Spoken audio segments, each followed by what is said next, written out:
Olá, graça e paz do Senhor Jesus seja com todos nós. Uma ótima quarta-feira para todos. Hoje é dia 9 de junho de 2021. Bom demais estarmos aqui para mais um dos nossos devocionais. Todo dia às 7h30 da manhã estamos aqui reunidos para falar um pouco da palavra de Deus dentro aí da nossa maratona de leitura bíblica. Entramos em mais um livro, hein? Entramos hoje no livro de 2 Reis.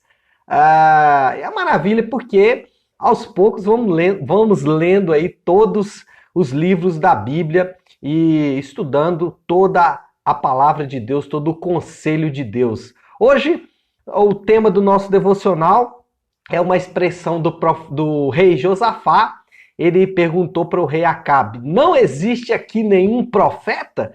Foi a pergunta do rei Josafá ao rei Acabe, exatamente porque ele não estava muito confiante nos profetas que ele estava vendo ali profetizando. Bom, o que eu quero falar nessa manhã dentro dessa temática? Deus, nós sabemos que ele é um pai amoroso. Ele tem essas duas características. Primeiro, ele é pai. A oração do Pai Nosso começa com essa declaração, né? Pai Nosso que estás no céu. E ele é um Deus, além de pai, ele também é um Deus amoroso, é um pai amoroso. E um Deus e um pai amoroso, ele sempre disciplina os seus filhos.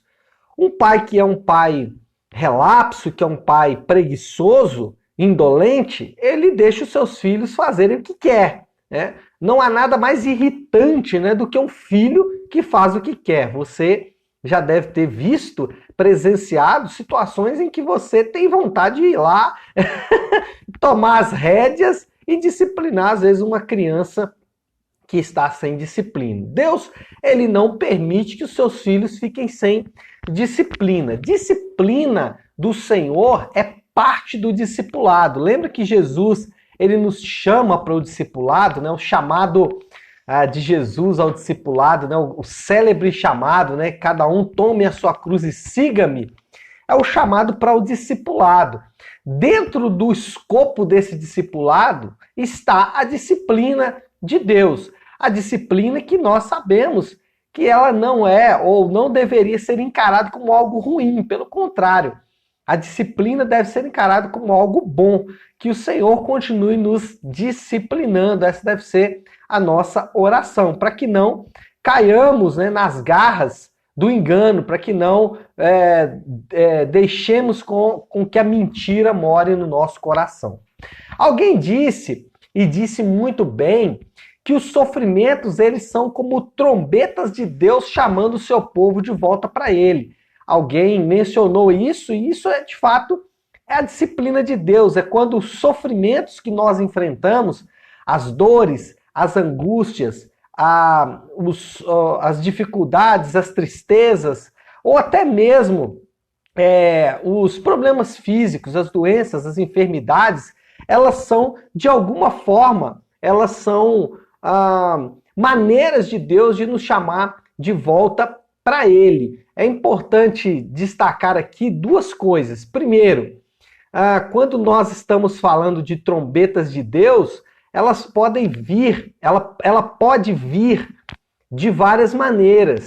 Nós não devemos achar, primeiro, que tudo é questão de pecado, nem sempre é por causa de pecado, né? Então, o caso de Jó é um caso clássico, né? De Deus não estava punindo Jó pelos seus pecados. O que Deus estava fazendo? Deus estava disciplinando Jó. Por quê? Porque Jó antes ouviu falar de Deus, mas nunca conheceu Deus de fato. Então o que Deus estava fazendo? Corrigindo a rota, ou ajustando o olhar de Jó. Então, a primeira coisa que a gente precisa saber é que as trombetas de Deus, elas podem vir de várias formas. Elas podem vir, por exemplo, com uma angústia, elas podem vir como o que eu gosto de chamar como se fosse uma facada, né? Uma dor que você sente no coração. Ela pode vir de um processo de muito tempo, né? Você está ali em um processo de muito tempo que não anda, alguma coisa que não acontece. Enfim, a disciplina de Deus ela pode se manifestar de vários formatos. Eu me lembro de um caso de um amigo que compartilhou comigo certa vez que ele, apesar de gostar, amar muito a mãe dele sempre foi uma referência para ele, mas ele tinha muitos problemas com a mãe desde a infância, veio de um cenário de um divórcio dos pais, enfim, uma situação muito difícil com a mãe. E com o pai também, mas com a mãe de forma mais severa. Até que aquela relação sempre se arrastando e ele sempre se sentindo muito mal, até que um dia numa conversa telefônica com a mãe ali, a coisa não andando muito bem, ele relatou que ele sentiu algo muito forte de falar para a mãe dele no final da conversa, no final da ligação. Ele disse que falava isso com frequência, falava para as pessoas, o que eu vou dizer agora, ele falava com frequência, mas para a mãe ele nunca tinha dito, eu te amo. Ele nunca tinha falado isso para a mãe. E aí, nesse dia, ele sentiu muito forte de falar, mãe, eu te amo. E quando ele falou, mãe, eu te amo, ele disse que algo rompeu dentro dele. Quer dizer, aquela facada, aquela sensação que ele teve de dizer, mãe, eu te amo, era a disciplina de Deus. Era Deus falando para ele, olha, você precisa aqui de uma correção, e a sua correção, ela vai ser, nesse caso, essa sensação que você vai sentir no seu interior, um incômodo, né? Mas isso pode se manifestar de outras formas. A pergunta que surge agora, eu quero deixar para você. Existe alguma área na sua vida que tem funcionado como trombeta de Deus? Existe alguma área na sua vida que Deus está usando para tentar chamar a sua atenção? Existe alguma área na sua vida que Deus está tentando mostrar que alguma coisa não está bem? Volto a dizer, nem tudo é pecado, tá? Mas também pode ser. Nem tudo é pecado, mas pode ser. Nós vimos aqui 2 casos, tanto de Acabe, no capítulo 22 de 1 Reis, como de Acasias, o filho de Acabe, no capítulo 1 de 2 Reis. Nos 2 casos, o problema era pecado, e Deus estava chamando a atenção desses 2 reis. Nem tudo é pecado, mas pode ser pecado. Então, fique atento ao grito de Deus. Fique atento à disciplina de Deus. Nem tudo é pecado, mas pode ser. Nem tudo é alguma coisa que você está fazendo de errado, mas pode ser. O ponto é que Deus estava chamando a atenção tanto de Acabe quanto Acasias. Eles receberam mensagens de Deus os chamando para o arrependimento. Tanto Acabe como Acasias, o sofrimento, a dor na vida deles, a disciplina de Deus era para que eles se voltassem em arrependimento para Deus. Então nós precisamos entender, primeiro, o porquê somos disciplinados. Preste atenção no que eu vou dizer, e quem é pai vai entender claramente o que eu estou falando. Um filho sem disciplina não é um bom filho. Você não vai ser um bom pai se não disciplinar o seu filho, e o seu filho sem disciplina não vai ser um bom filho. E você, como filho, também precisa pensar nisso. Primeiro, Deus, se ele não te disciplinar, ele não é um bom pai. E se você não sofrer a disciplina de Deus, você não é um bom filho. Então, um filho sem disciplina não é um bom filho. E Deus, ele pode estar te disciplinando, ele pode estar me disciplinando por causa de pecado. Então, é importante você analisar com cuidado se existem áreas de pecado na sua vida. Se existem áreas de pecado, abandone agora, não deixe para amanhã. Abandone o seu pecado, não brinque com o pecado, não brinque com aquilo que pode destruir a sua alma eternamente, né? Então, pode ser uma área de pecado, né? Nem tudo é pecado, mas pode ser. Então, o sofrimento, a trombeta de Deus pode estar chamando você ao arrependimento para que você deixe o pecado. Pode ser uma correção de rota. A disciplina de Deus pode ser para corrigir você de um caminho errado. Às vezes você está entrando num relacionamento errado, numa dívida financeira errada, num negócio errado. Ou seja, Deus pode estar corrigindo a sua rota. Você pode estar entrando em um estilo de vida espiritual errado. Eu vejo muito isso acontecendo.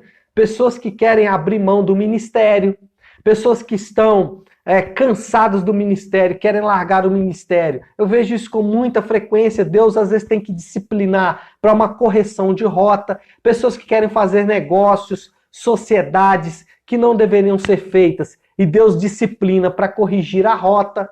Então, você tem que saber o que Deus está querendo te mostrar. É pecado? Abandone. É uma correção de rota? Alinha sua rota de novo com a palavra de Deus. Alinha sua rota de novo com a vontade de Deus. A Bíblia, ela contém a rota certa de Deus. É como um GPS. Olha, é aqui o caminho que você deve andar, né? E mesmo quando você entrar por um caminho errado, Deus vai recalcular e voltar você para a rota certa novamente. Deus pode estar te disciplinando por causa de um olhar distorcido, de uma cosmovisão errada. Às vezes você está enxergando algum princípio da palavra de Deus de forma errada. Isso acontece muito com o serviço.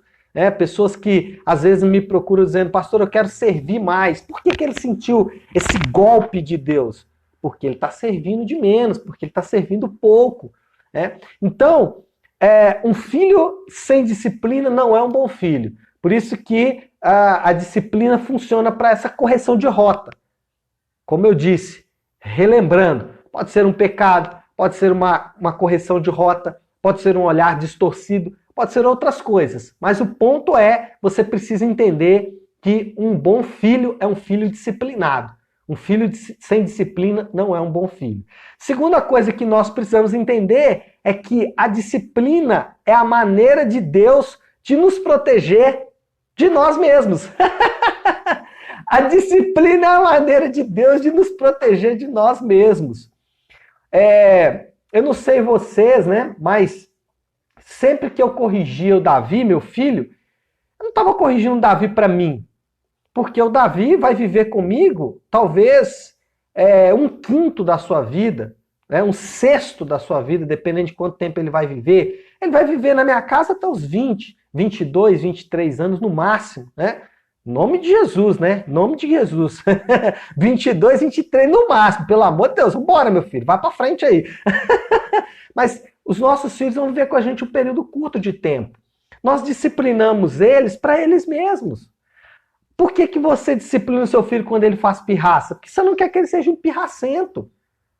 Então, Deus funciona da mesma forma. Ele nos corrige para nos proteger de nós mesmos. As ciências antropológicas modernas, elas dizem para mim e para você, seja você mesmo. As ciências modernas que tratam do homem, elas tentam curar o homem dizendo para o homem ser quem ele deve ser. Dizendo para o homem, olha, seja quem você deve ser. A Bíblia, ela nos ensina algo diferente um pouco. Ela diz, não seja você mesmo, seja parecido com o Filho de Deus. As ciências sociais, antropológicas, dizem, olha para o seu interior. A Bíblia diz, olhe para a cruz, olhe para o Filho de Deus, torne-se parecido com o Filho de Deus, torne-se parecido com o humano perfeito que é Jesus. Então a disciplina de Deus, ela funciona para que nós nos tornemos parecidos com Jesus. Por isso que a santidade de Jesus é tão bela. É por isso que quando nós olhamos para Jesus, nós enxergamos quem nós queremos ser. O que as ciências modernas e o que os homens modernos querem nos ensinar é o que Jesus tentou ensinar. Por exemplo, quando uma pessoa vai em um psicólogo tentando ser livre da ansiedade, e o psicólogo vai oferecer ali, e se você é psicólogo, não estou falando mal da sua profissão não, tá? A questão é uma abordagem antropológica, como nós enxergamos o homem. Alguém me perguntou, pastor, eu devo ir no psicólogo? Claro, psicologia ela tem ferramentas preciosíssimas, terapia, coaching, outras ferramentas, né, que são antropológica, você tem ferramentas maravilhosas. Nós só precisamos fazer o filtro e encontrar o fio certo. Então, quando alguém vai ao psicólogo, por exemplo, tentando curar uma ansiedade, o que na verdade ele quer? Ele quer ser calmo durante a tempestade. Quando nós olhamos para Jesus, Jesus estava lá no meio da tempestade dormindo. Nós queremos ser aquele homem.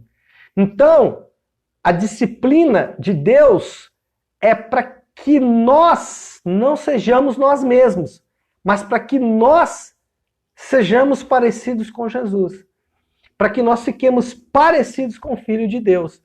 E aí, nesse sentido, as ciências modernas antropológicas podem nos ajudar muito com ferramentas preciosas.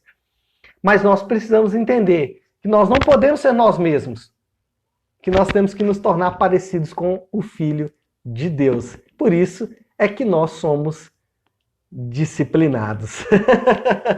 Não é fácil, né, gente? Quem está me ouvindo aqui nessa manhã e já foi disciplinado pelo Senhor sabe o quanto é difícil, sabe o quanto é doloroso a disciplina. Às vezes demora, às vezes vão passar-se tempos, dias, meses, anos, mas certamente você vai se tornar cada vez mais parecido com o Senhor. Vamos orar?